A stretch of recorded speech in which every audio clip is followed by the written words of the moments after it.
Millie, we good? Yeah, we're good. I bet. Let's get it popping. Yo, what's good, everybody? It's the Storm Podcast. We got an interview with my boy Jiggy here. Yes, sir. We in this bitch. C2 and Millie out there. We didn't have enough room for all of us to be in this bitch, but y'all can still hear them. What up? You know I love you from afar. Yeah. It's been a while since them niggas haven't been on the camera, but it is what it is. We got the star of the show, Jiggy, here for today, so Yes, sir. they just gonna have to take the background. Y'all know what it is. But how you feeling, my G? Man, I feel great. Honestly, thank y'all so much for coming out. You know, I'm in a great mood. You feel me? Just had Hell a good, yeah. successful studio session today. So, keeping the momentum going with this Facts. interview. And you know what I'm saying? I'm excited. Hell Most yeah. definitely. Bro, we pulled up in this bitch. First thing Jiggy said, he was, yo, I just recorded a fire-ass song. Y'all niggas got to come here. We like, all right, bet, let's get it. We pulled up. That shit was fucking nuts. You went too stupid on that hoe. The beat went crazy. You went crazy. Your homie Nike? Yeah, and okay. Yeah, we just met him for the first time. He went dummy on that hoe. Yes, sir. Y'all just went too nuts on that bitch. Man, I'm telling you, that was premeditated, bro. Like, I was waiting for that one.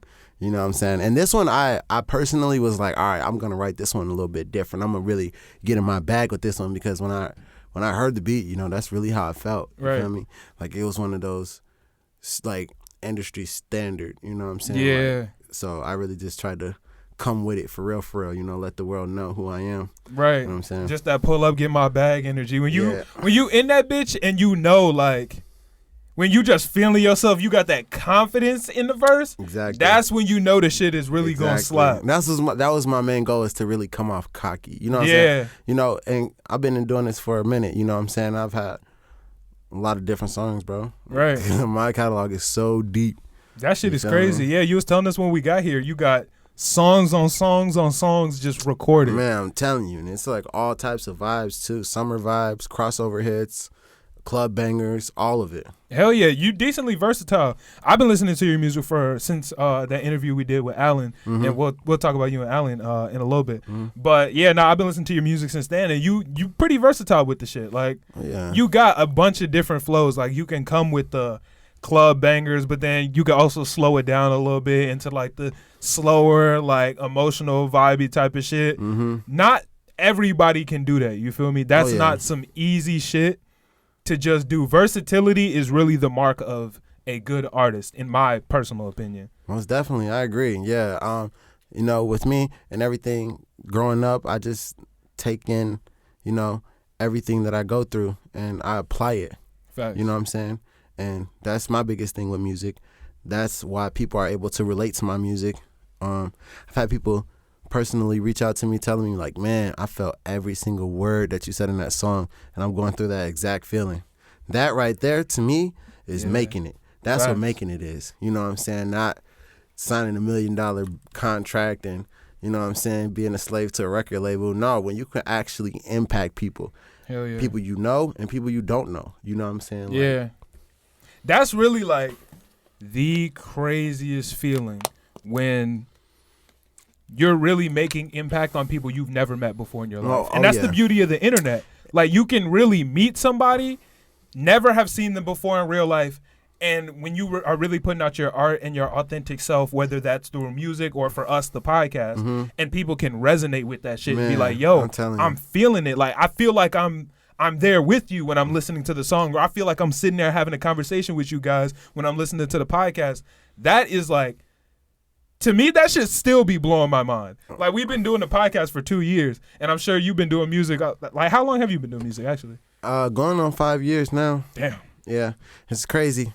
I really started making music when I was in college, you know, and it was about my third year being in school when I really started to make music. Because I honestly got a really crazy story just as far as me making music and the whole transition, because 5 or 6 years ago I was playing college football. Word. You know, so the transition to being an artist and a full-time artist was definitely a crazy one. I can believe it, man, because that shit, first off, college football is not easy.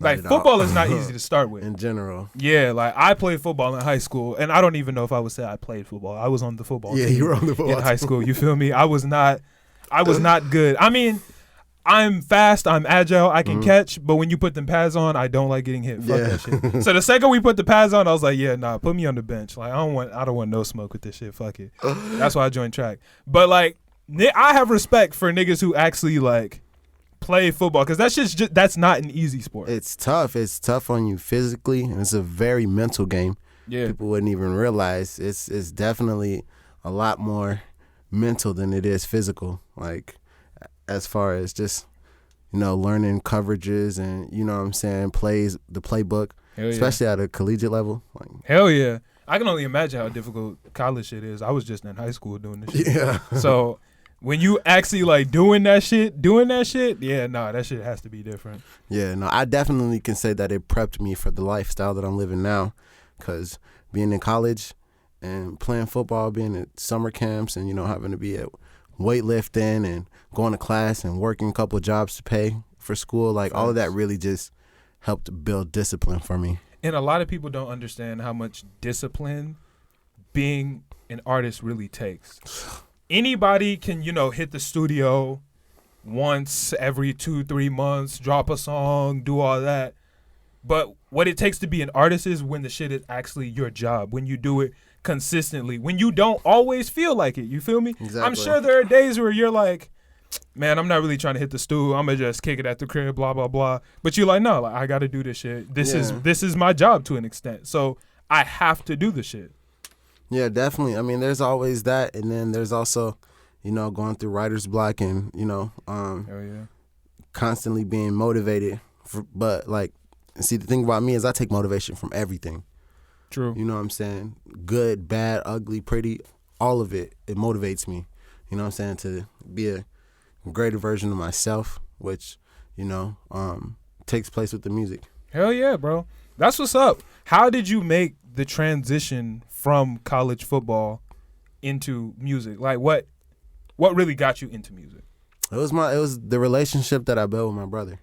Okay, true. Honestly. Oh, so you weren't making music before you met him? I was not making music. I was into, obviously, like I said, I played football, but I was into communications and marketing. So I was really like savvy when it came to promotion. You know what I'm saying? Like, especially face-to-face marketing. I was just a different breed in that, because, I was doing all types of events. And when it got to the point where I did link up with my brother, instantly I was getting him booked for shows. You know what I'm saying? He was teaching dance classes at my school, like all of that. So with me doing the whole business part of everything, and then being around my brother's creative side, the dance classes, the studio sessions, all of that, I built a connection. And then through our, brotherhood and friendship, you feel me? Like it came to the point where we were always freestyling together. Yeah. Everything. We were just always just vibing. And I've been a music person my whole life.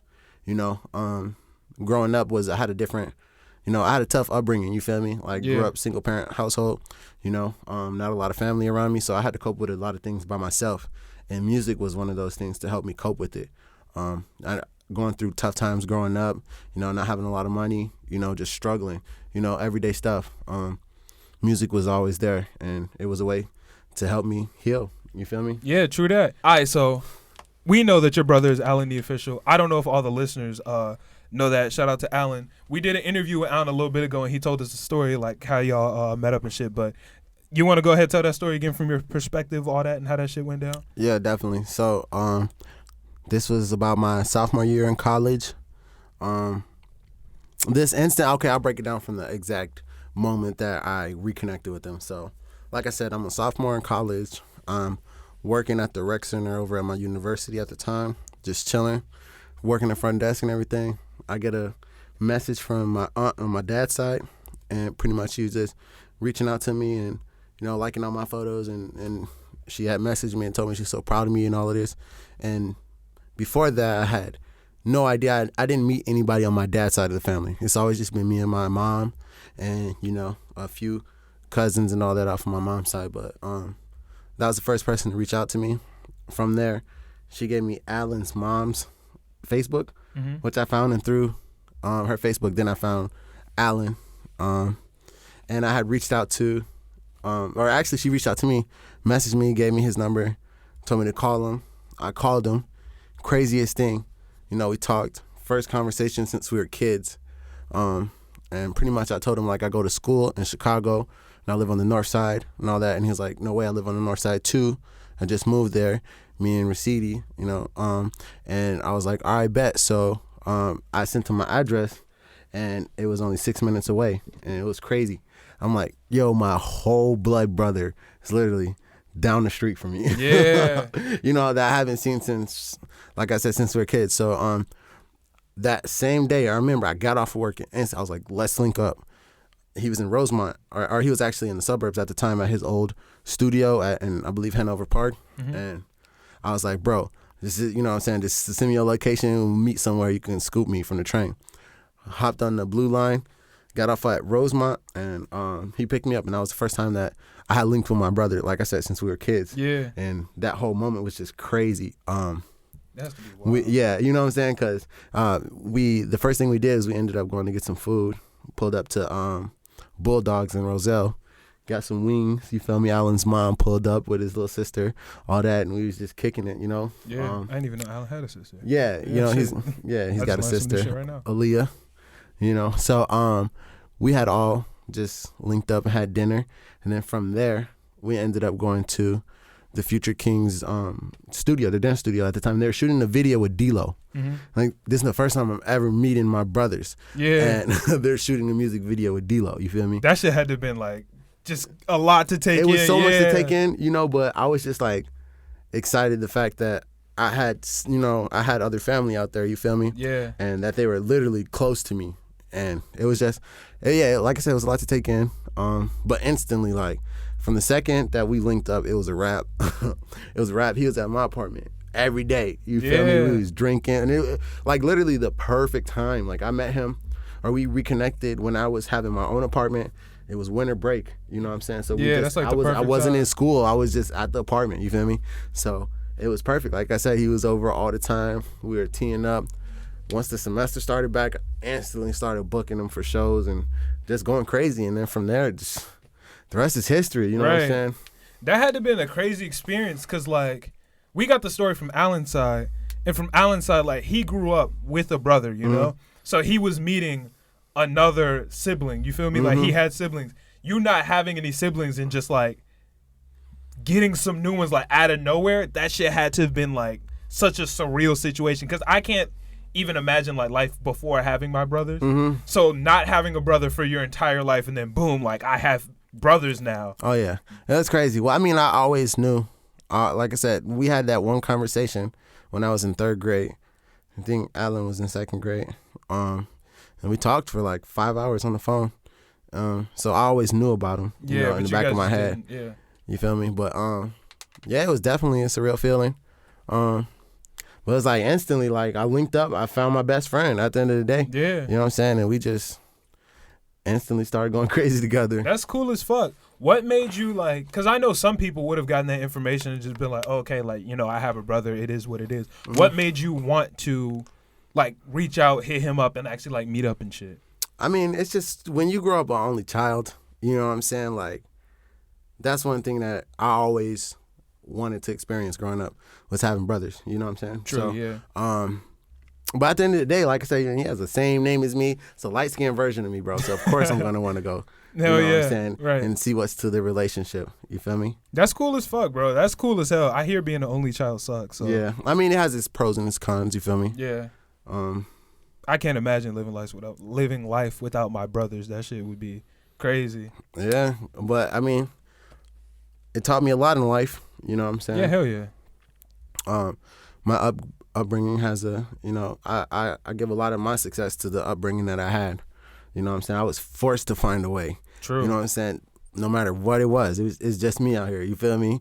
So I had to find a way. Yeah. You know? Hell yeah. I mean, it's like that sometimes. Like when you have brothers, not in every aspect, because everybody does have to make their own way on their own to an extent. But when you have brothers, you kind of get a get out of jail free card in some situations. Oh, yeah. You feel me? That's like, what I'm saying. I'm sure when you're an only child, it's like, damn, I got this situation. Yeah, like I got to take this. I got to take the blame, or let's say I don't want my parents to find out about some shit. I have to handle it myself. When you got brothers, it's on some shit like, oh shit, well, let me hit his line because he won't tell mom, and we can figure this shit out together. Yeah. Like, oh damn, I just got into some trouble, but I don't want the teachers to call my parents. I'm gonna get my brother's number. I was doing that all by myself, bro. Yeah. Hiding report cards and everything. Hell yeah. Like when you got brothers, if you not at the crib, they might intercept that shit for you. You feel me? Definitely. You always got some backup. You just got auto backup wherever. Facts. But I've noticed only children are normally more like social and shit too, though. Yeah, I mean that is true to an extent. I think I'm pretty introverted and extroverted at the same time. Yeah, I'm on the same shit. I feel that. Yeah. Most definitely. Yeah, because when you got brothers, you can just pull up to some shit and you got auto friends at any like family event or whatever. Exactly. Yeah, when you like our only child, you gotta, to have fun, you meet people, link with people, all that shit. Yeah, which is a pretty cool situation. But fuck, I had a question I was about to ask you and I low-key lost my train of thought.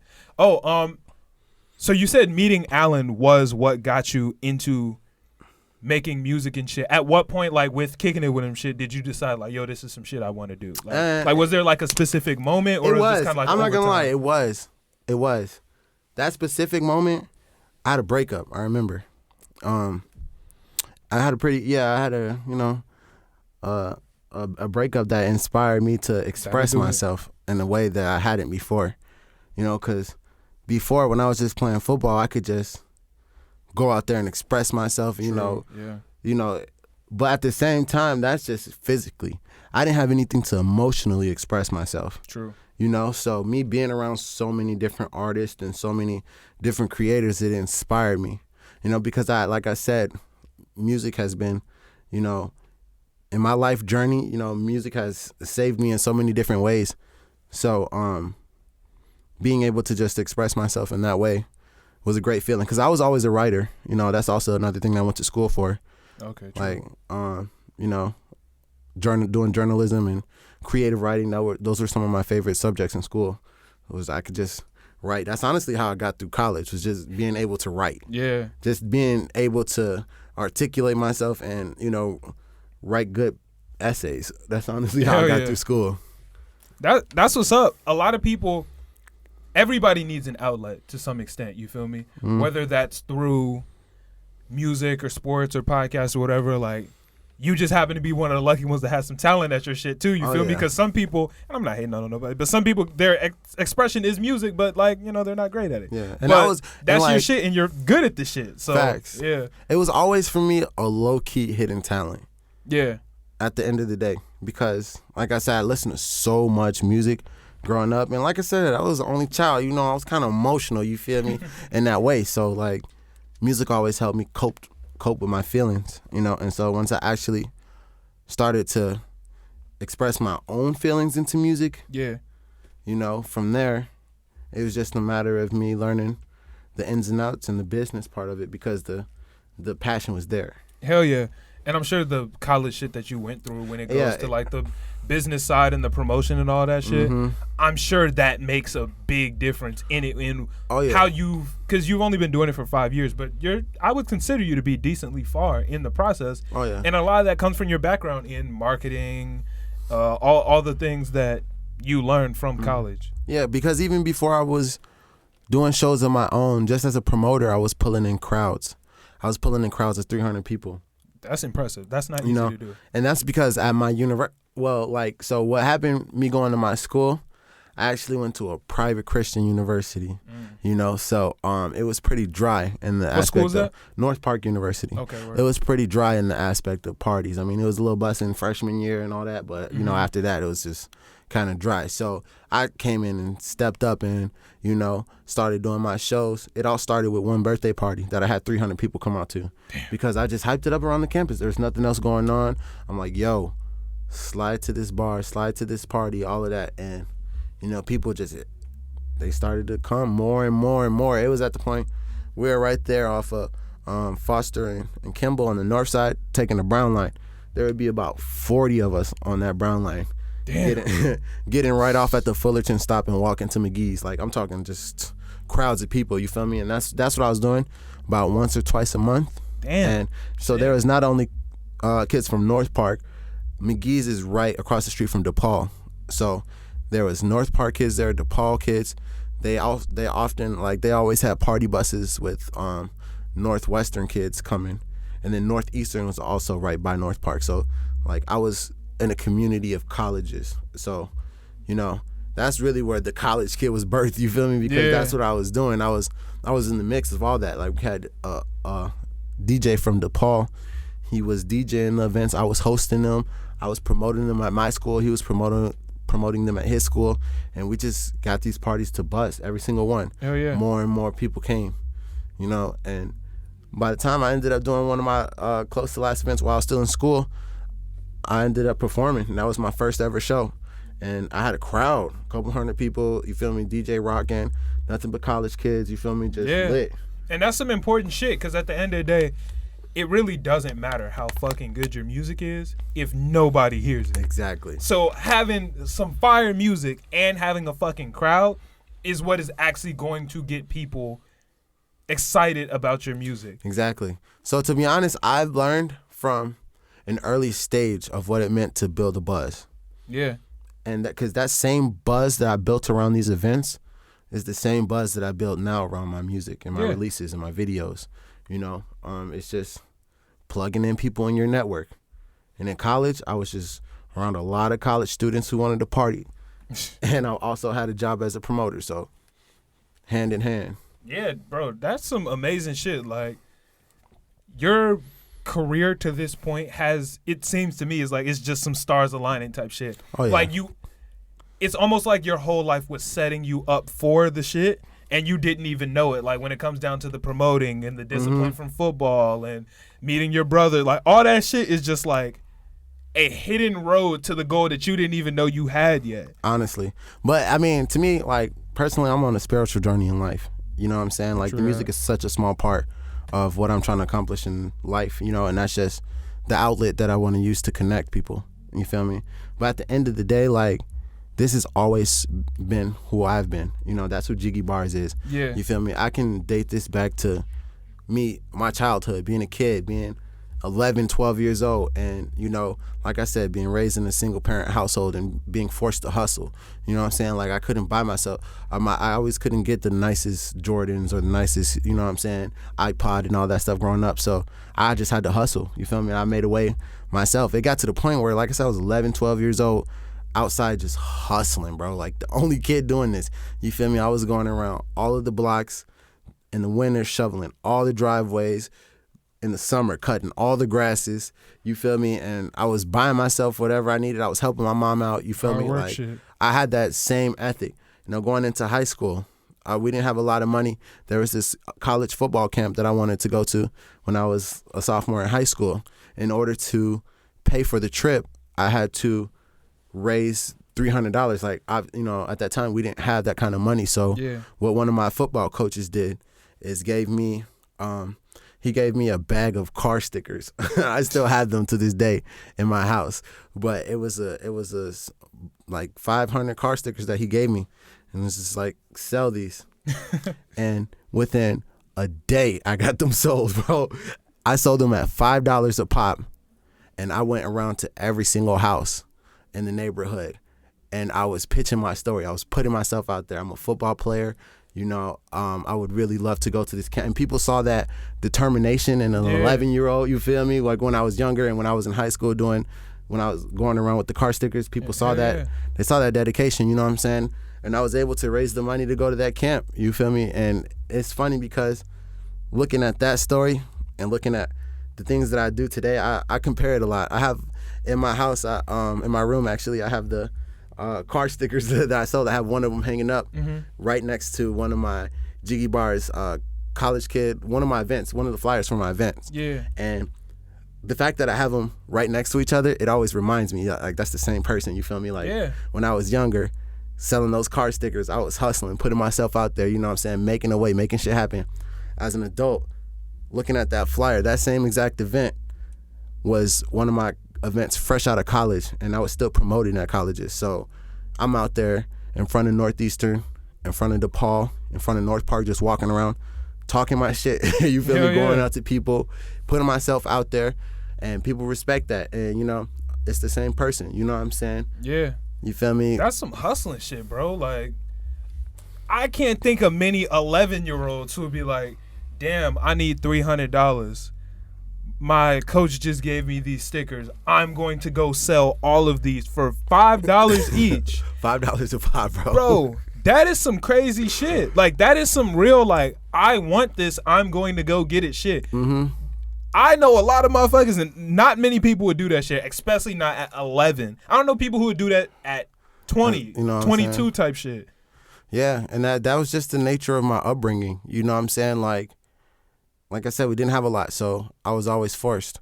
I was always forced to hustle because I didn't, I was in an environment where people were doing pretty well for themselves, Other kids were able to afford a lot of other things, that I wasn't. So I put myself, I put myself in those shoes just by working hard. Hell yeah, man. Bro, hard work will get you far out here. At the end of the day, like, there are a lot of people who have hella talent, but talent can only take you so far if there's no work to back it up.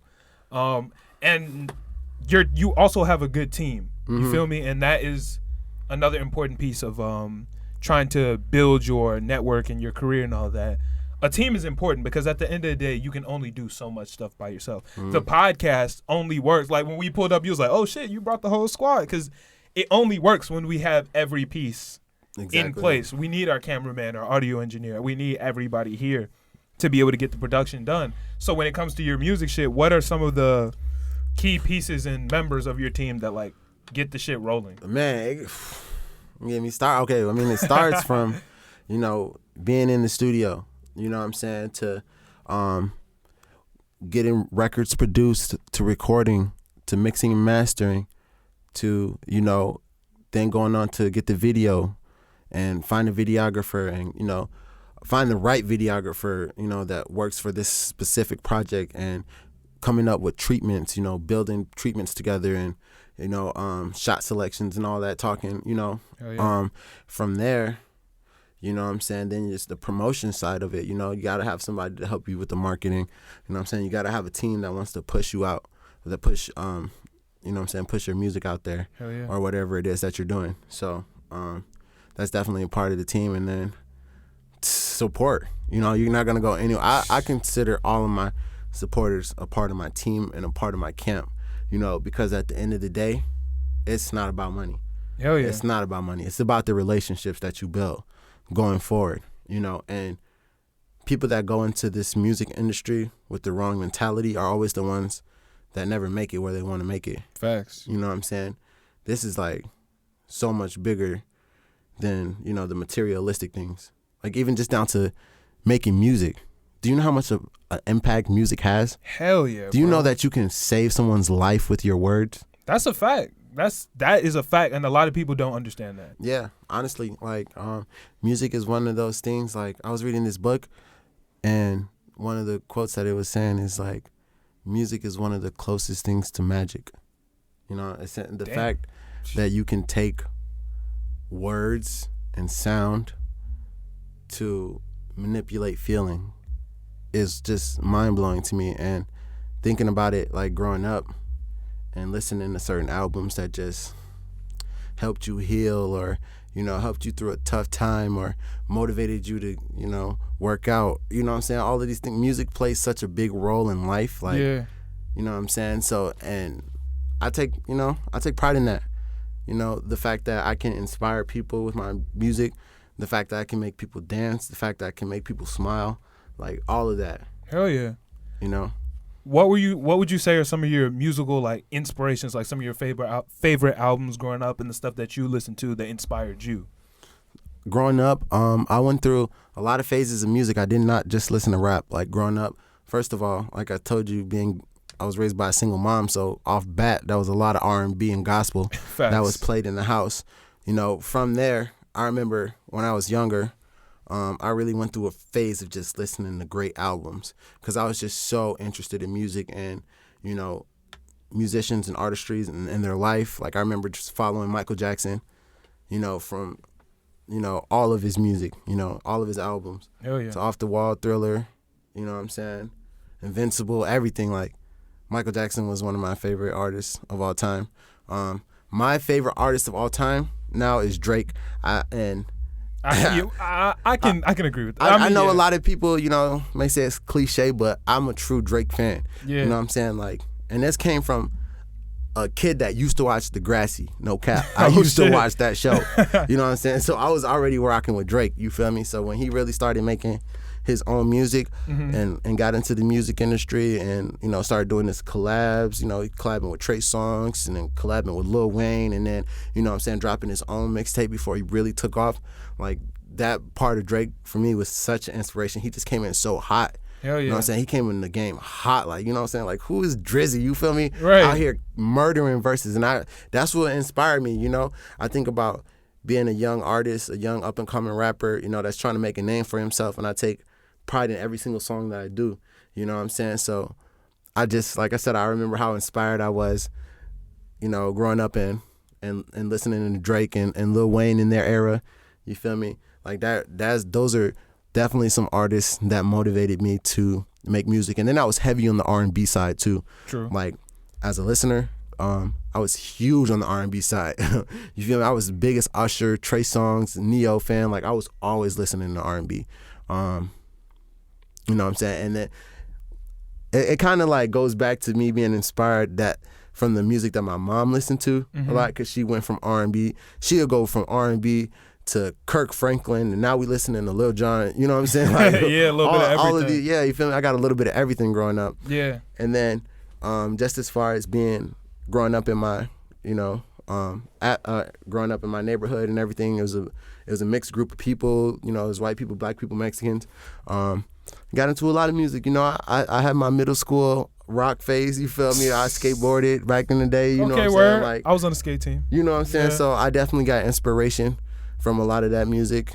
It's like I said, as well as the hip hop, R&B, and gospel. So that's crazy, man. So when you say you a Drake fan, I'm hoping that you're an actual Drake fan and not a Drake fan in the sense of I fuck with his hits, but you really understand the type of shit that Drake really be making, because Drake really be on his like rapping shit. Oh yeah, yeah.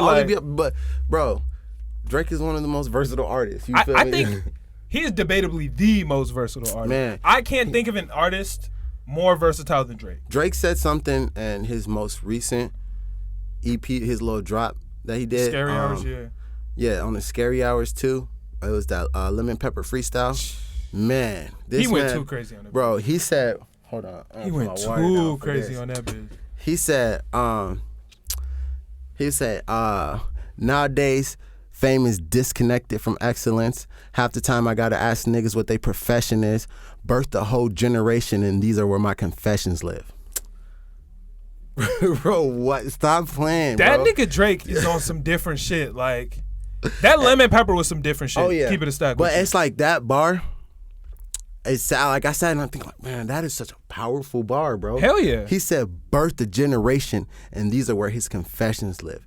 Drake was the first person to really sing rap, bro. I promise you, and make it. No, that's kind of facts, yeah. You know what I'm saying? Like, Drake was the first person to have a significant flow switch. Yeah. You know what I'm saying? Drake was the first person that would be rapping on the track, have you nod your head like, and then start singing, bro. Yeah, and you'd be like, oh shit, what the fuck? And then, you know what I'm saying? Like, Drake was definitely one of the first to do that. And a lot of people made fun of him for it. Y'all remember back in 2010 type shit? Oh, yeah. I'm not gonna lie, I was one of them, where a lot of people were like, damn, Drake's soft, like he doing all this singing, this shit, blah, blah, blah. And you like, you just not expecting it. Even Lil Wayne, when he said he discovered Drake, he was talking about how he was listening to one of the songs. He was like, yo, who's this singing? And he was like, that's me too. And Wayne was like, oh no, I know this. I know this kid is about to be a star. Oh yeah. Like, that's some different shit. Yeah, most definitely. So yeah, so Drake is definitely an artist that I got extremely inspired by. And it's just the fact that as an artist, he continues to grow. And bro is just about his business. You know what I'm saying? From day one. You feel me? From day one. Getting in the industry, it's like to the level of success he's had to this day, and it's just something to, you know, commend. You feel me? Because he worked for that. You know what I'm saying? People could say, "Oh, Drake got right, this, that," but look at his success. Keep it a stack. Every famous rapper has writers too. Oh yeah, it's like a lot of people don't understand that. That's a thing that almost every big rapper has. It's part of the team. You know what I'm saying? Like, it's part exactly. That's part of the team. Drake is not just Drake. That's not just Aubrey Graham. That's a team. Drake is a brand. Drake that's isn't a just company. a person. Drake is a company. And hell you feel yeah. me? People work for Drake. You know what I'm saying? Yeah. Like, so at the end of, yes, he has writers, but at the end of the day, he's the one in the studio. He's the one spitting that. He's the one, you know what I'm saying, who's putting it out to the world. When people listen to it, they're not thinking about the writers. You feel me? They're thinking about Drake. Yeah. You know? That's a fact. That's a fact. A lot of people don't understand that aspect of it. Obviously, you're pretty deep into the industry, so you have been in session with, you know, people who have writers or different things. And at the end of the day, that's not outside of the norm. Oh yeah. In the shit I've been in multiple sessions where I've seen somebody else write something for somebody else. Like, there's nothing wrong with that. I think that's a common misconception from like the casual listener to casual fan. To people who actually know what's going on in the industry. You know what I'm saying? Like, everybody has writers, bro.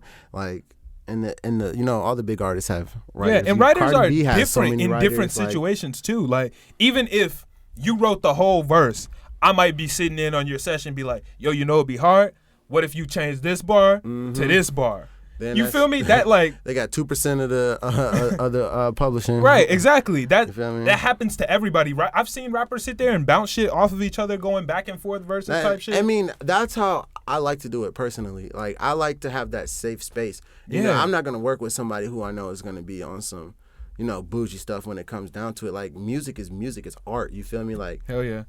people throw ideas in, you know what I'm saying, all the time. It's You a feel melting me? pot. Yeah, you feel me? That's how it's supposed to go. You're supposed to bounce off of each other's vibe and energy.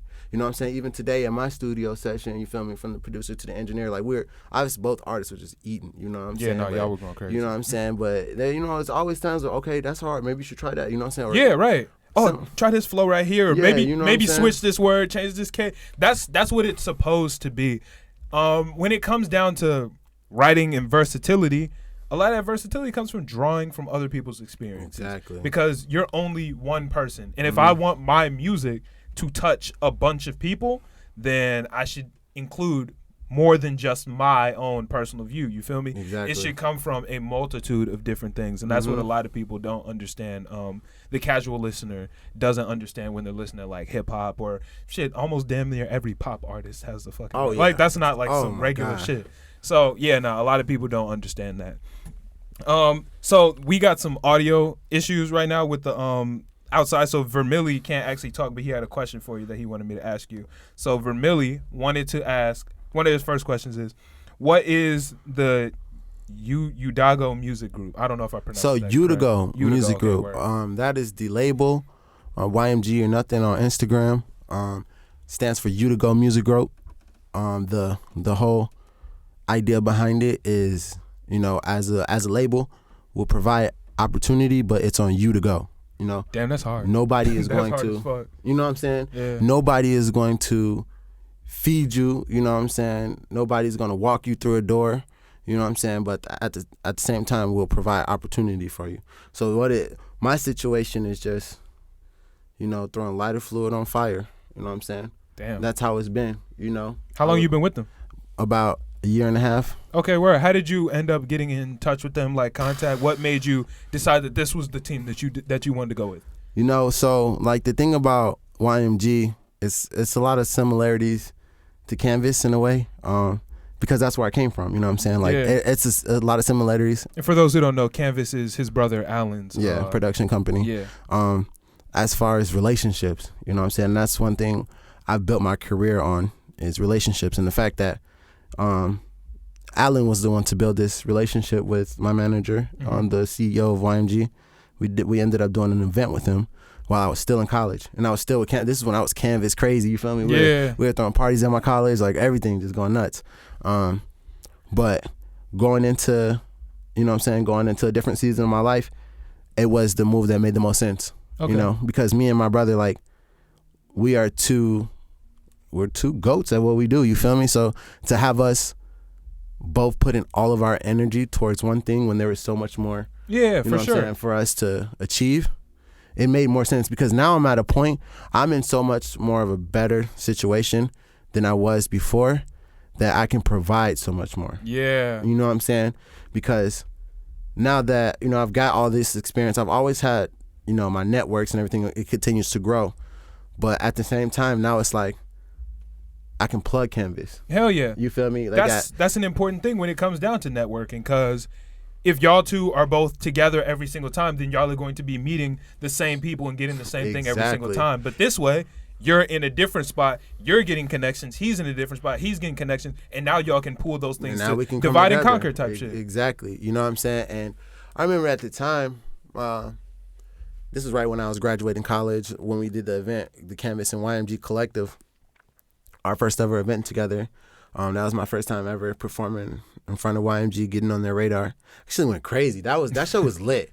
That show was definitely lit. We had a bunch of Chicago notable people pop out, a lot of radio stations, just A&Rs, everything. It was busting, for sure. So after that event, I graduated, kept going on with Canvas. We were doing our events. I ended up seeing YMG at another one of the shows that we did. This was at McGee's. This was like the first ever Canvas house party, where we just brought out a dope lineup. Like, we had Sprado, Solo Cello, Willa Kogu, Zay Stone, like all of these super talented artists came out to perform. And that show was where I saw YMG again, and they were in the crowd.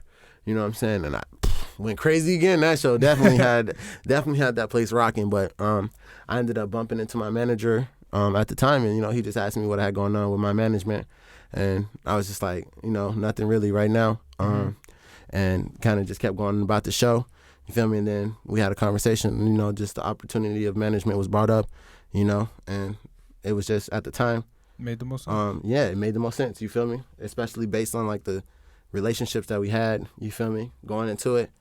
And, it was a good decision, you feel me? That's dope. Millie wanted to know, why do you go by the college, first off, congrats on graduating, but why you still go by the college kid after graduating? So for me, like, the college kid is a mentality. Like, I told you guys my story about my life and, how I always grinded, you feel me, and made a way. Like, that same enthusiasm that I had in this world, a lot of it was based off of, my drive that I had in college, you feel me? And the college kid for me is a lifestyle, you know what I'm saying? Like, I know I won't be the college kid the rest of my life, you feel right. me? But for me, that's where I was birthed. That's where Jiggy Bars was birthed, in that atmosphere, and that that being a college kid, that's who Jiggy Bars was. Obviously I'm going to grow and evolve into just Jiggy Bars at the end of the day. Right. But the college kid right now is the vibe I'm rocking with, you feel me? Yeah. I'm still young and got energy, you feel me? Like, facts. How old are you? I don't think I'm 26. I actually just turned 26. Oh yeah, your birthday was just like on what, the 4th 2 weeks of this ago? month, Right? Yeah, no, that shit look rocking. Y'all look like y'all were having a blast up there. Canvas bust the stage out. Y'all were turning up in that hoe. Yeah, no, I saw that shit. That shit was looking live, bro. Like, I know people were gonna pop out based on the strength of it being my birthday, so. True that. Yeah, no, that shit is good too. So from that top shelf, this is another question from Millie. From that top shelf music video, you got the photo of him with the dreadlocks and shit with the phone and all that. He wanted to know how you had the dreads to the side of your face, because Millie wants. Nigga, what kind of fucking question is this? This is get on the mic and ask this question. What the fuck is this? How I had my hair to the side? Yeah, I'm a fan of dreadlocks. I recently got my own, Okay. and I have a screenshot of you and Alan like in the top shelf video. Oh, yeah, on that commercial shoot? Yeah. Y'all are just sitting to the side, like talking about the girl who just walked in. And I saw your hair to the side like that. That's the exact style that I'm trying to go for. So I put your picture in a like folder of like dreadlocks, because I have a folder for dreadlocks. You're in that. Oh, okay. Yeah, that's what's honorary up. place. Yeah. You're a loser. I just wanted to know how you got them like that. Bobby pins and the stylist, you feel me? That's really, the stylist who styled the whole music video. She was doing my hair. Who's the stylist? Her name is Mai. She's in Lake County. That's what's up. Yeah, so she, like I said, she Bobby pinned my hair up, you feel me? I always try and switch up, like, that's why I'm glad I grew out my hair for real, because. How long you been growing it? About 4 years. Damn. It's been, I it was a little longer, I just cut the tips up a little bit, you know what I'm saying? But, yeah. It's braided now, but it's getting there in length, you feel me? So that's decent. That's what's up. Shit, good shit on that. Yo, so one thing that I have noticed you put out more music videos than any other artist I know at like the level that you're at. How are you able to continuously, like, this shit is actually mind-boggling to me. How are you able to continuously put out music videos at the caliber that, because they're not just some bum-ass music videos that you just, like, standing on the street. Like, these are actually, like, well-produced music videos, and you put them out frequently. Like, this is some frequent shit you do. How are you able to do that so frequently and so well? Well, it's practice, you know what I'm saying? Like, it's really good practices, you know, like it goes back to discipline. Like, you think that I just pull up to these video shoots and just think it's gonna be all gravy? Like, no, it's a lot of work. Production. A lot of work, you know what I'm saying? And I definitely, my manager is a huge part of the process. You know, he's my mentor, so he's in my ear a lot, you feel me? In my ear a lot about my relationships and plugging in with people. And so that's why I'm always on top of it. That's why, you feel me, I'm always contacting people, you know what I'm saying, and just keeping my relationships, you know? So when it does come time to do events, I have people that want to come out, and they've seen the quality that I post. They've seen the quality of my videos, so they wanna be a part of it. You know what I'm saying? So yeah, but that's impressive. Yeah, you know, so like I said, I did this most recent video shoot last week in Lake County, and I mean, I had my people pop out. It was my team popped out. The artist that I featured on the track is also a Lake County artist. So what artist is that? This was Hood MVP. Okay, word. Another Round Lake native, you know what I'm saying? We went to high school together and all that. So this was a dope collab. You got some models to pop out, you feel me? And we just you know, bounced from different locations. I had already had everything planned out and everything. So yeah, y'all be going crazy on the music video. I'm telling you, bro. Them bitches look actual, like, professional as fuck type shit. Yeah, no, that's impressive as hell. Yeah, I appreciate that, bro. You know, my creativity never stops, and the fact that I'm always surrounded by other creatives and, you know, really disciplined businessmen, you know what I'm saying, that really helps. Yeah, no, that is what's really important. A lot of people don't understand the importance of having people around you that know shit you don't know. Oh yeah, it gives you the ability to learn shit that you don't know, and they can do shit that you never would have been able to do if it was just yourself. Exactly. Like, you can't put on that music video just with one nigga. Like, that's not a one person job. Never. But when you got other people that have put on hella music videos, now after your second video, you and this bitch like, okay, I know I got to do this like at this next video. Okay. Exactly. You learning, and y'all are just able to keep doing that shit efficient as hell. Because I know a lot of artists, and you put out more music videos than most of them, and the music videos are actual, like, high quality shit. Like, that's some impressive ass shit.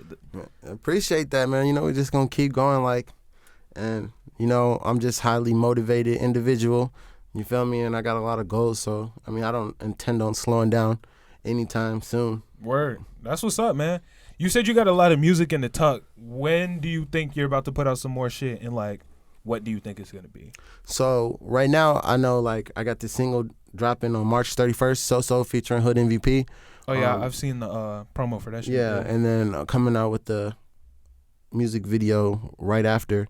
So, and then I got a lot of projects in the work, man. It's really just like, it's a marketing game at this point. It's not even about the music. You feel me? Like, I got music for days. I can drop whenever, you know. So it's just, how do you decide what you're gonna put out next and when to do it? It's a lot about timing. You know what I'm saying? What makes the most sense? What can we benefit the most from? Okay, like this artist. Like, for me, I know I have a huge market in Lake County. Like, I just sold out merchandise there, you know? So, like, people want to support me out there. So, you know, for this one, this wasn't even a song that I intended on dropping anytime soon, but just because, you know, everything is so hot already, it made sense. You feel me? We're already doing what we're doing in Lake County. I got a team out there. Let's go ahead and give them something real quick. We don't even got to, you feel me? We don't even got to give them everything, you know? Right. This track is a banger for sure. Don't get me wrong. You know what I'm saying? But there's so much more. Shit, you got to put out that shit that you showed us today. Oh, yeah. Yeah, that shit was knocking.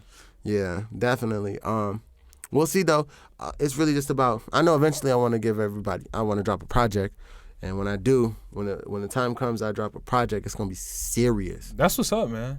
And you got some dope songs with your brother, too. Oh, yeah. Me and Alan got Top hits. Shelf goes crazy. Yeah, Top Shelf's one of my favorites. Nah, what would you say your favorite song by yourself is? I know you got a long ass list to pick from, but what would you say it is? Like, if this is somebody's first time like ever listening, what song would you recommend them from you? Right now, I would probably play "What's Wrong with You," because it has a visual and a single, and you know what I'm saying, it's hot. It's one of my hottest singles, without a feature. So probably "What's Wrong with You." Okay, word. Yeah, that's what's up. So if you haven't ever listened to Jiggy, go check that shit out. Yeah. No, because you do have some good ass music, and you got a lot of different vibes, that a lot of different people can fuck with. Because not every artist has different vibes and bags they can get into. Exactly. Sometimes it's just okay. Like, this is, if I want to listen to some party music, I'll go listen to this person. Yeah, if I want to go listen artist. to this, I'll go listen to this person. And you know, like, sometimes that is a benefit because you get really good at the one thing. But it is also nice to have an artist where I can be like, okay, I can listen to this song from this person for this vibe, but I can also listen to this for this vibe on some similar Drake shit. Exactly. Like, if I want to turn up, I can play some Drake. Exactly. If I'm sad, I can play some Drake. If I'm happy as fuck, I'll play some Drake. Lyrical shit, Drake it is. You got it. Like, that versatility will really change some shit because it just keep people on your page longer. Exactly. Which is really what you want when it comes down to the marketing game, the number shit. Oh, yeah. And that's why, like, my first couple projects, I didn't want to put out anything. I didn't want to just put out the typical, you know, bouncy bop music, you feel me, everybody turns up to. Like, I wanted to get real records. Like, for example, obviously, my single On Now is a huge hit. That's my biggest streamed hit, most viewed on YouTube. And it's a record. There's a backstory to it. You feel me? People can connect with it. That's the one with Alan. That's the one with, yeah, that's the first one I have with Alan. Yeah. And then I got that music video was hard with the with On the Alan's train? kid and the intro into that shit was cool as fuck, especially knowing the story of how y'all met. Watching that video that shit was so dope. Man, that's what I'm saying. I knew it because I'm like, bro, like, we got an unrealistic story, bro. Like, Hell yeah. Imagine this on screen. You know, we did that. You feel me? That's Brought hard. the babies in there. They killed it. Who was the feel other me? kid? I know one of them was Alan's kid. Oh man, yeah, and that's Who's his the little kid who cousin played right you? there, Jax, right? Okay. That's his name, Jax. Word. You know, Shit was impressive. yeah, they definitely. It was fun. It was a good time.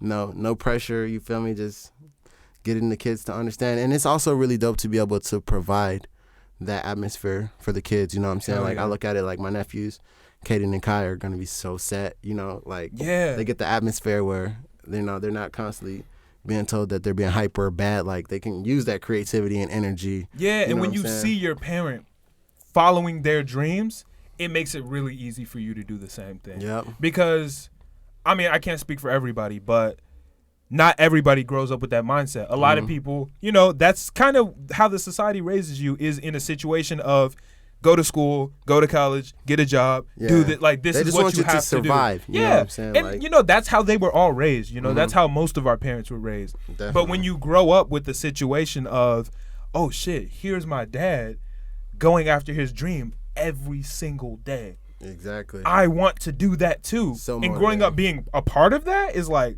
yo, I definitely want to do this. I want to go do this. I want to go do that, blah, blah, blah. Like, that's some different shit, which is really like, I just think that's amazing, the for coolest real. thing ever.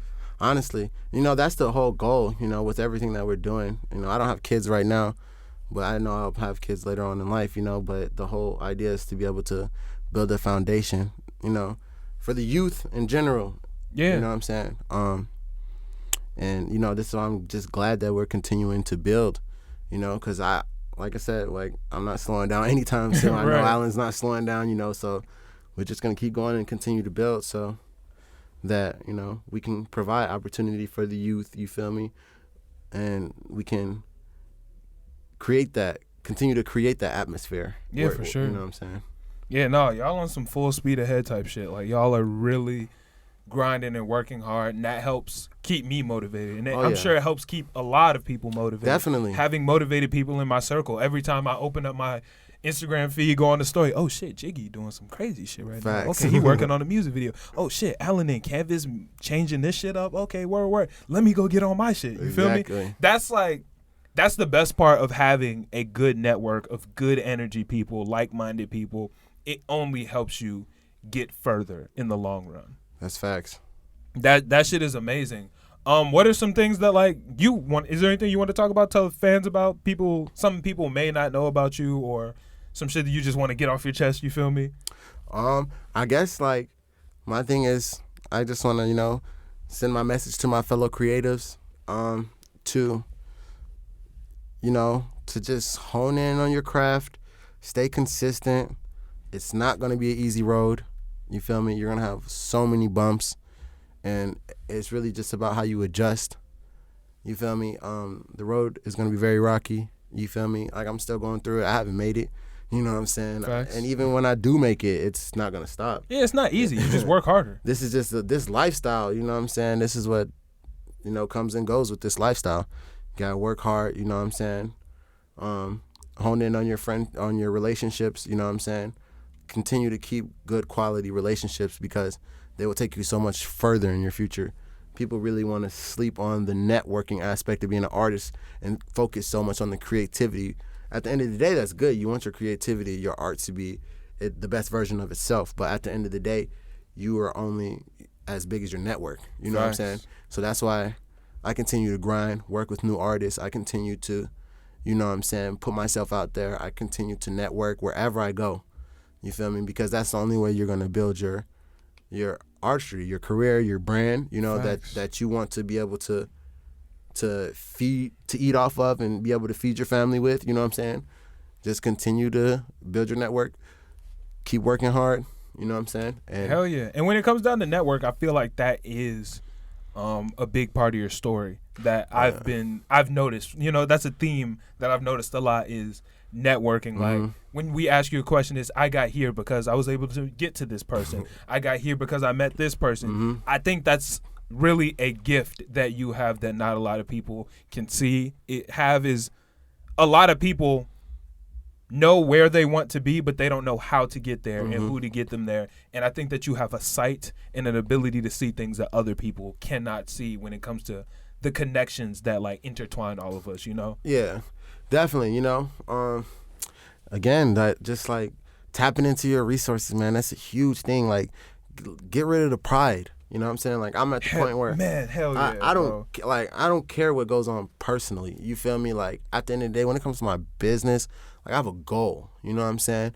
And that's one of the things that I've had to learn, really transitioning, going from being a college student to a full-time entrepreneur and artist in the music industry, is that, relationships are key, and like, you just can't be in your feelings. You know what I'm saying? Like, facts, man. There's no reason to be proud. You should not want to work with this person or work, like, obviously, certain situations, you want to make the best decision for yourself.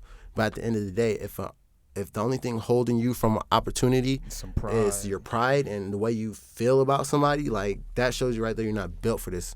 You know what I'm saying? So facts, man. And that goes into the entitlement thing too. I talk about entitlement and how, as an artist and a creator, you can't have entitlement. A lot of people will get mad, and it's like, oh man, they're supposed to come to me. Like, I feel like I'm an artist. I feel like I'm the shit. Yeah. Why aren't people coming to me asking me to do this? Why aren't people streaming my songs? Like, nobody owes you a stream to a song. Nobody owes you an offer to a party or a show or a record deal. If you want it, you have to go out and get it. You have to earn it. Exactly. And that's why I'm so glad that I have this football background, because, like, I'll tell you straight up, like, that's the reason I have the discipline, and you know what I'm saying, that I do have, is playing sports. Because, like, going into college football camp, you're not owed anything. Like, who cares what you did in high school? You were in a group of 100 other people, you feel me, from all over the world.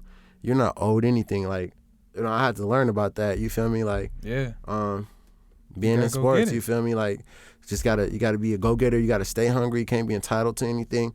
You know what I'm saying? And, gotta keep that hunger. Hell yeah. That's really how you get to it. Like, that sport, I can see the sports mentality and the mental toughness of, I have to go get it. I have to earn my spot at the table. Nobody's just going to hand me a plate. And a lot of people just do not understand that at like all. They have so much pride when it comes to, I'm an artist, like, my music's so good, why isn't anybody streaming it? Oh shit, well, maybe you should go get people to stream it. That's exactly your job as an artist. Just because somebody is your friend on Facebook, you know what I'm saying, or somebody that you know, does not mean that you're a fan. You feel me? Like, you really have to. And then once you do get a fan base, no matter how small it is, you got to continue to feed them.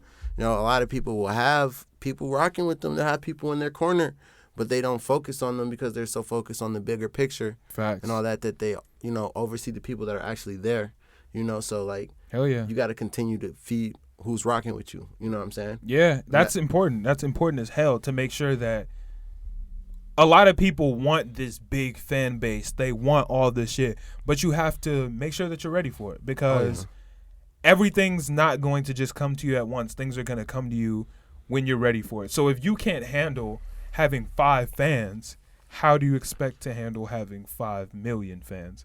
That's just not easy. Yeah, exactly. It's a process. It's a job. And I think that a lot of people don't understand really how much goes into the job and how tough it is. And that's some shit that seems like a real talent of yours, is that you know what the fuck the shit takes, you know what you want, and you know how you're going to get there. Oh, yeah. Most definitely. It's just a matter of keep going. Hell yeah. The only thing that's going to stop me is death, honestly. Facts. For real. And even then, that shit can immortalize artists sometimes. For real. Like, people going to be inspired from my story one way or another. I'm going to always keep going. You know what I'm saying? Like, people are always going to be inspired. Yeah, man. Bro, just keep inspiring, really. Y'all got any questions, Millie, C2? Nope. That's a terrible thing. What initially brought that spark out of you, or can you relate to any person around you that you just saw work really hard and made you want to work that hard? Like growing up? Well, like anything. Like what lit the fire? It really started from, I would say, when I was in high school. Like obviously I had drive before, but like going into high school and being presented the opportunity to get out of my hometown and, what I'm saying, do my dreams of playing sports, continuing it. That was one thing that really fueled me because by no means, I may have graduated college, but in high school, my grades were trash. Like I did not, I know. You know what I'm saying? I was there to play sports and go home for real in high school. But when I found out, I had the opportunity and there's different colleges interested in me, wanting to go play for them, I got into it. You know what I'm saying? Like I was staying every day, coming early, getting tutoring, doing whatever I needed. Bro, I had a 2.2 GPA and a 17 ACT score. I got into a private liberal arts college with scholarships, bro, because I wanted it. You feel me? Like I went to the principal of the university. I wrote acceptance letters. Like the only reason I got accepted to my school was because I wrote an acceptance letter that was so good that the president of the university called me and my mom to the university, where he awarded me a academic scholarship with a 2.2 GPA. That's some crazy shit. All because of a paper that I wrote. It was a good 3 pages. I'm just really good at talking about my life and making people feel it. Like they felt the motivation. That they saw how hard I worked the last couple semesters in high school just to be able to get into college. You know what I'm saying? So like they took a chance on me. You feel me? Yeah. I was actually in a program. It's called Compass, and it was a transitional program. For students who didn't have great grades in high school. But wanted to be successful in college, and those programs helped me. With tutoring, helping me pay for my books and all of that stuff. And I just continued to, kept up with my drive. College was not easy at all. Like I look at this like. I look at my diploma. By the way, it just came in the mail not too long ago. Hey, but good shit. I look at it and I'm like, bro, this was years of hard work. I'm talking, what I'm saying, late nights, doing so much homework, grinding, even being able to pay for school. You know what I'm saying? Like all of that. None of that was given to me. You feel me? Yeah, I got a couple academic scholarships, but I had to work. I still had to work 2 jobs going into college while playing football just to be able to That's pay. Damn near 3 jobs. You know what I'm saying? Right. School a job in itself. That's 4 jobs type shit. I mean, granted, those jobs were cake. You feel me? I was working to do laundry for the football team, and then I was working at the rec center. So yeah, so it's still jobs, smooth shit, but yeah. But I was doing whatever I needed to get by, you feel me? That's crazy, man. That's some hard work, bro. Like, I can definitely feel the hard work and dedication. Like, because And even the fact that you understand or understood at the time, like college is a game. Like, yes, you do need good grades. You do need all that. But at the end of the day, you can still play the game even if you don't have those. And that's kind of what you did in this situation. You were able to show your strengths in other places. Oh, yeah, definitely. Because I ain't never been a test-taking type of student. I'm just go up there and just talk type of student. You feel me? Like, I was a communications major. So most of my classes were speaking courses, intercultural communications, learning how to communicate with different cultural groups, like just so many different type of communicating classes, Hell yeah. That's what's up, bro. That's cool as fuck, man. You definitely are a cool ass dude to talk to. Like we've spoken a couple different times on IG and shit, but and that's one of the cool things about the internet is that we were even able to do this. But me and you in person, you're just a cool ass dude. Like, I appreciate too. Yeah, Man, y'all some cool ass people, real deal. Y'all came out here, you know what I'm saying? Showed a lot of love and support, and I've been excited about this interview, so No, this shit was fun as fuck. Yeah, this is a fun ass interview. Anybody got anything else they trying to? It's loud out here, bro. Do you see any similarities between you and your brother, like personality wise? That oh my god, bro! Like, and sometimes it'll annoy me, bro, because like we both do this thing where we just talk our shit, bro, like and competitively. You know what I'm saying? Like, whether it's us, he's a competitive. Yeah, you know what I'm saying? Like, and we'll keep going, bro. Like, if we playing basketball, if we boxing, if we in the studio, if we doing whatever, bro, we're just constantly, you know what I'm saying, got that drive pushing each other. And like, you know what I'm saying, we both be in our bag, we both be talking our shit. So like, we both really got the ability to talk, you know what I'm saying? And it's crazy, like we have the same name, literally just switched the first and middle, you know what I'm saying? So, and we have a lot of similarities. It's just as far as just the way we do things. Like, we had a completely different upbringing. He was in Long Beach. I was in Round Lake in the burbs. You know what I'm saying? Like, yeah, it was just completely different. That's crazy that y'all grew up to be so similar, like so far away from each other. You feel me? For real. That's crazy because y'all were literally on opposite sides of the country, like far away, but still grew into similar people. Because like, how much would that have sucked if after all those years you met him and he was just a trash person? Like, that shit would have been garbage. But y'all low key cool as fuck and actually were close ass friends. That's dope as hell. Yeah, nah, that's what I'm saying. Like, it's just because I see a lot of myself in him. You know what I'm saying? There's like similarities. You feel me? But just our work ethic. You feel me? Like, we both had tough upbringings. You know what I'm saying? So that really molded us to be the people that we are today. True shit, man. True shit. Man, that's y'all got an inspiring ass story. No, I don't know anyone else who can tell a story like that. I don't know. I was looking at that and like, bro, this story has gotten exposure. You know what I'm saying? From some of Chicago's biggest blogs. You feel me? What's the Word TV? You feel me? Illinois Radio, all getting featured articles. You feel me? Because this story, and it's like, bro, I picture us. Man, we're gonna be telling this story in a lot of places. You feel me? Just because everybody's reaction. I remember one time I told this story, like when we was in the studio, when he was in the old Canvas studio, we told this story, and my homie Pharaoh, he walked out. He had to walk out of the room because he could not believe it. Like, he was that much, like, bro, like just the fact of us being 6 minutes away from each other, and right? Just, all it's just that's some universe aligning type of shit. Oh yeah. Like, you could have made that call when he was still out in California, but I'm saying that shit happened when he was 6 minutes away.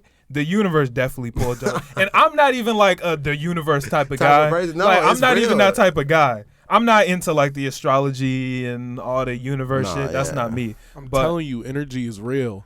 Energy is real, but no, I'm like the universe will sing to you sometimes, and it'll tell you when your moment's what coming, song? and when you'll know when you hear it. You'll know when you hear it. I promise you, you'll be standing there. You're gonna be like, man, I can't believe they just lined the ball up like this. I'm about to hit it. Yeah, I'm about to hit it to the next part. Like, it don't even matter. Man, I could promise you though, but I seen this. Like, imagine you. This was 5-6 years ago when we first reconnected. Before I was even playing music, or before I was even making music, and I was just doing promoting, and I was booking an album. Like, I seen this. You feel me? I seen this, and I'm like, bro, you know what I'm saying? Like, we really gonna do some shit. You feel me? Because he just had enough raw talent on his own, and I had enough drive. You feel me? And it's just like coming together, man. I was just like, something's going. You know what I'm saying? This is Yeah, really right. gonna take off. You can see you had all the ingredients. Exactly. Yeah, no, y'all definitely making it happen, man. Like, even at the point that we're at right now, y'all are really killing this shit. Like, y'all are really going a lot harder than a lot of people are. And the results that you're getting from it is very reflective of how much effort y'all are putting into it. Oh, yeah. Like, Definitely. I know the pandemic slowed a lot of things down and slowed a lot of people down, but shit, me, I'm like, oh, yeah, it's time to go. It's time to amp it up. Hell yeah. We can't do shows. Okay, I'm going to be in the studio every day. You feel me? Exactly. I'm going to work on my brand. You know what I'm saying? I'm going to get my merchandise. I'm going to get my logo. Like, all of that. You feel me? The pandemic really gave people time. A lot of people use the pandemic as an excuse to and you know, everybody needs different things. So some people did need the pandemic as a chance to like take a break and like, you know, cool out, get some stuff off of their chest, off their shoulders. Yeah, some people needed that. But a lot of people before the pandemic, I heard a lot of people go, I wish I had more time for this. I wish I had more time to do that. I wish I had more time. And then the pandemic literally gifted us time. You feel me? Which was fucking awesome for people like me, for people like you. Definitely. Getting that extra time that we needed to really use it as a launching pad. Yes, the pandemic is a horrible fucking thing. Like, I'm not going to say it was a good-ass thing. Oh, yeah. But you got to be able to find good things in bad things. You got to be able to use every single situation as an opportunity for growth. And I personally had my best year in the pandemic. I think I did too. Music-wise, videos took off, you know, all the different write-ups, you know, all the connections I made. Like, 2020 was quite the year for me, you know, so. And 2021 going to be even better. Yes, sir. Just trying to follow up with another fire year. Yeah, when you get the momentum, you just got to keep it going. You feel me? On some shit like that. Like, just can't stop the ball. Exactly. Because you definitely picked some momentum up. I've seen your numbers. Your numbers have been going up. Shit been going up. You've been getting more interaction, engagements, and all that shit. Yeah. Definitely. So, you know, it's just. Got multiple interviews. You had, like, what, 3 interviews in 2020 type shit? More than that, even. Yeah, something like that. Yeah. And 2019, I kept the ball rolling for 2019 because I had a hot year 2019, too. That was the first year with the label. I was all over the place performing. I performed in BT Weekend in LA, my first weekend being with the label. They flew me out to Cali. And the crazy thing is, I didn't fly out from Chicago. I flew out from Omaha, Nebraska because I had a show there the day before. Damn. So this is like I said, one of the first weekends being with the label. I already had a show booked in Nebraska. We ended up driving out there like a group of like a bunch of artists. We drove out there, stayed out there, you know, did our show, all of that. The night of the show, we came back, chilled for a little bit. I literally hopped on a flight to LA. And I'm going to tell y'all this story. I ain't never told this story. I ain't never told this story in the interview, but this was one of the craziest moments of my life. 2019 was kind of a rough financial year for me, coming straight out of college, not having my career set up, doing music full time. Like, it was a little rough financially for me, you know what I'm saying? Yeah, so it'd be like that. I did this show in Omaha, Nebraska, and I had my, ticket to LA to go out there and perform the next day. And I had my cousin who stayed out there, so I knew I was going to be straight as far as staying goes, bro. Right. I promise you, the night of that Omaha show, flew out that next morning, technically 7 in the morning, but we left to the airport at like 4. I fly, get to LA. I don't even have my phone doesn't even have service. Damn. I just got $50 from that show. Damn. And I'm there for 2 nights. Damn. So I get there to LA, it's like 9 in the morning, right? I don't even have Wi-Fi. I can't call nobody. I'm using a text. I'm using a text-free app at the time. So I knew that my cousin told me once you get to LAX to get a shuttle bus outside of the airport to Uber. So you know what I'm saying, you'll be in the away from the airport. But so you can get that crazy. I promise you not, bro. My first experience, I'm flying, get off. Dude next to me ends up telling me like how to get outside of the airport, all of this. I'm sitting there waiting on the bus, right? So this girl I ain't never met, she's sitting right next to me looking just as lost as me. So I go up there and I talk to her.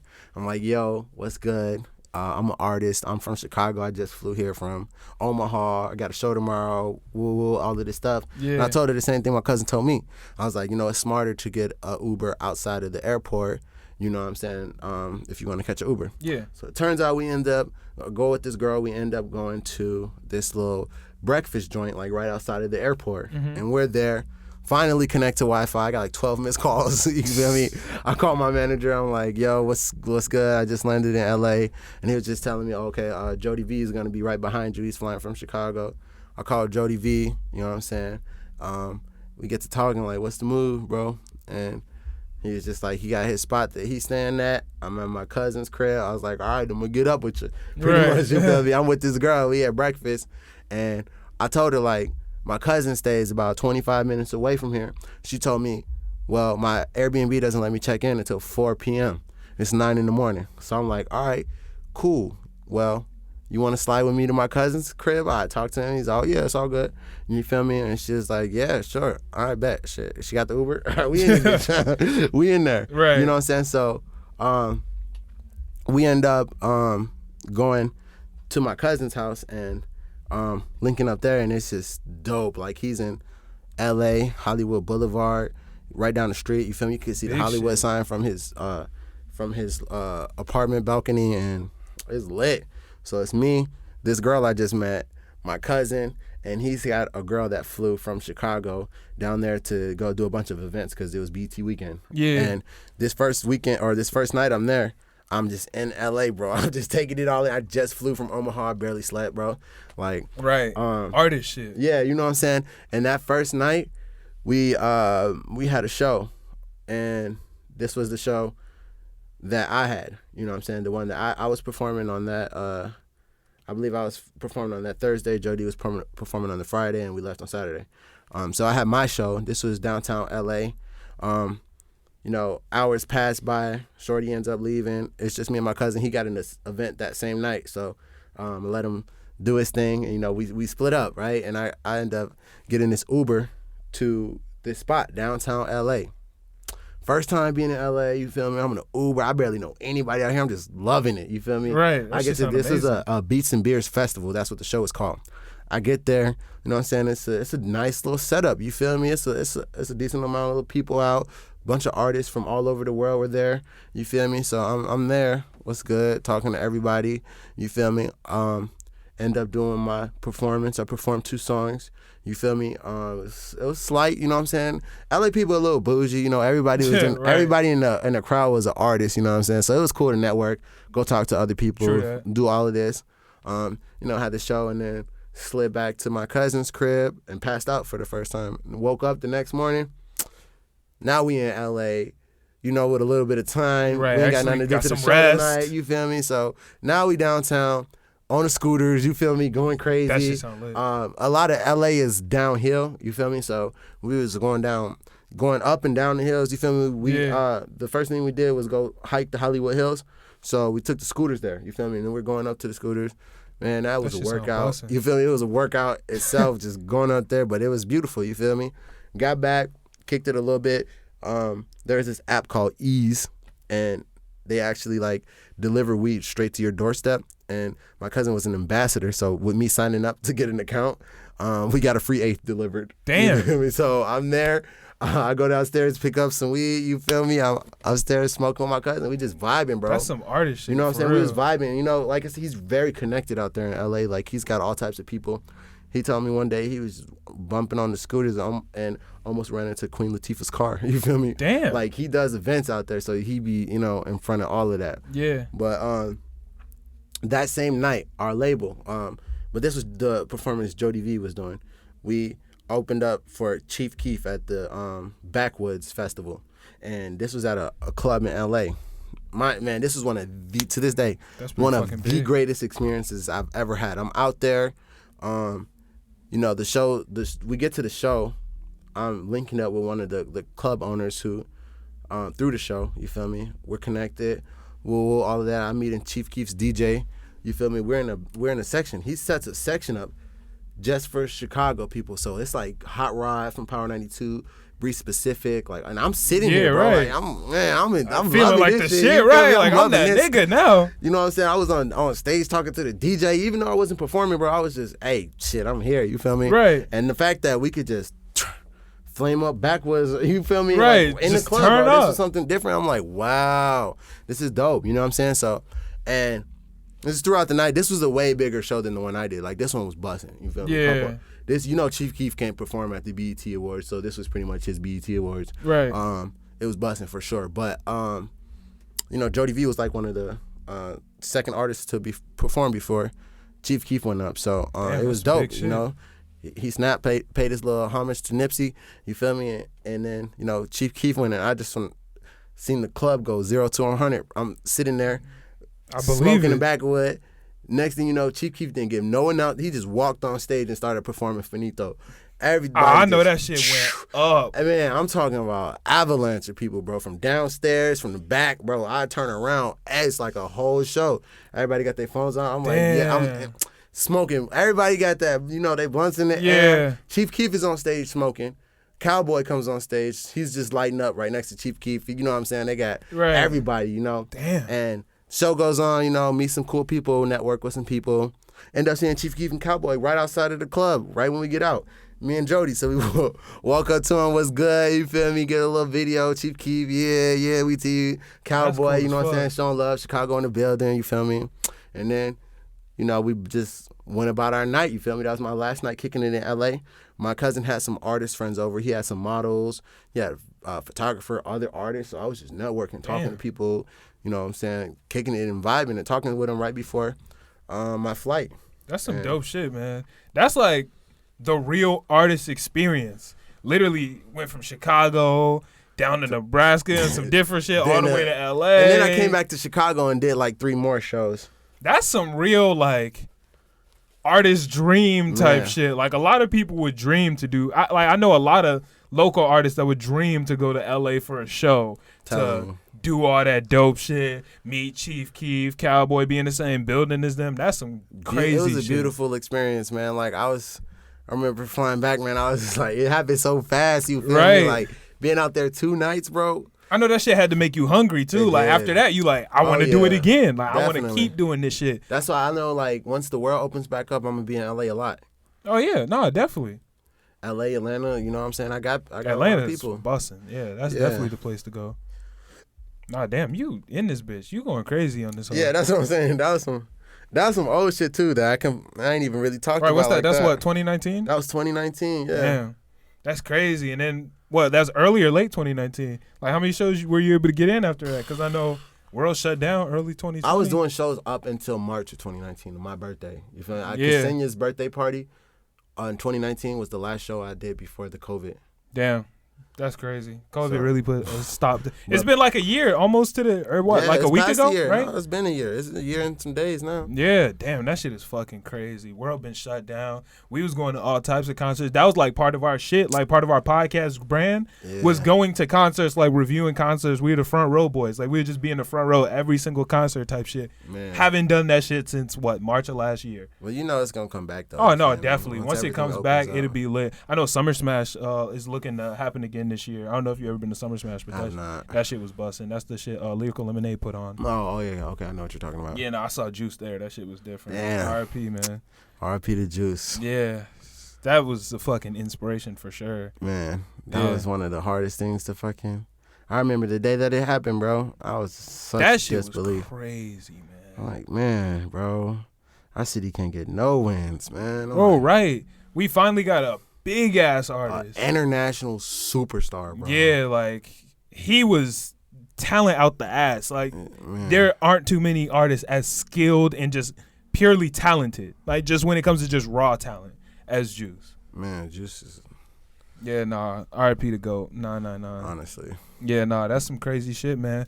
But anybody got any final thoughts they trying to throw in? You got anything, Jiggy? I think we had a pretty solid interview. I don't know if y'all got anything, but I think I'm pretty good. All right, word. Yeah, no, this shit was definitely decent.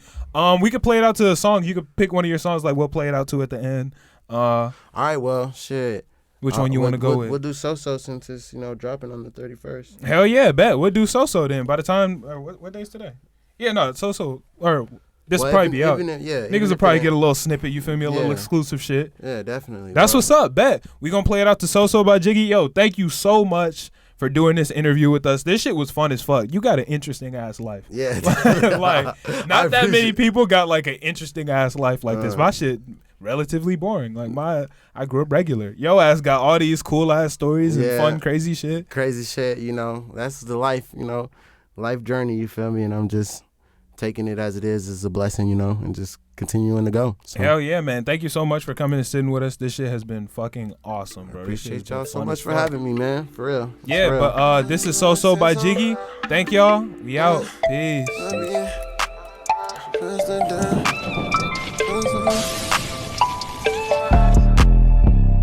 I'm first to death like so. When I come around, no photos. You ain't gotta come where I go though. But she gon' do what I say so. All I really smoke is a bong, yeah. We just be smoking on bonds, yeah. She already know what I'm on, yeah. Shawty just know I got sauce, yeah. I'm first to death like so. When I come around, no photos. You ain't gotta come where I go though. But she gon' do what I say so. All I really smoke is a bong, yeah. We just be smoking on bonds, yeah. She already know what I'm on, yeah. Shawty just know I got sauce, yeah. Shawty just know I got sauce. I've been the truth, might ring the alarm.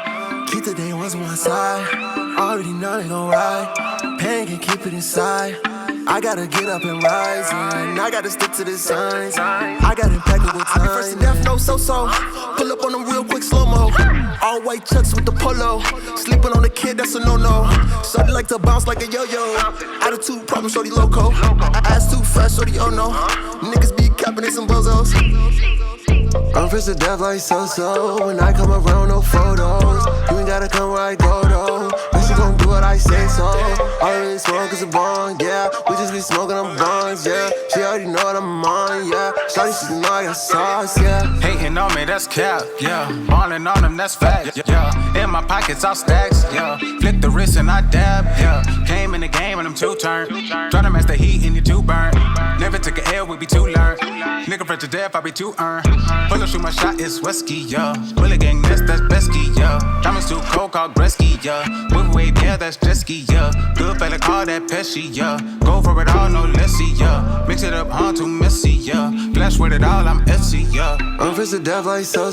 When I come around, no photos. You ain't gotta come where I go though. But she gon' do what I say so. All I really smoke is a bong, yeah. We just be smoking on bonds, yeah. She already know what I'm on, yeah. Shawty, she know I got sauce, yeah. Cause I got the sauce in the drip. You know I don't need your sis. Let me go when I insist. Yeah. Cause I got a flow that's intense. Niggas ain't making no sense.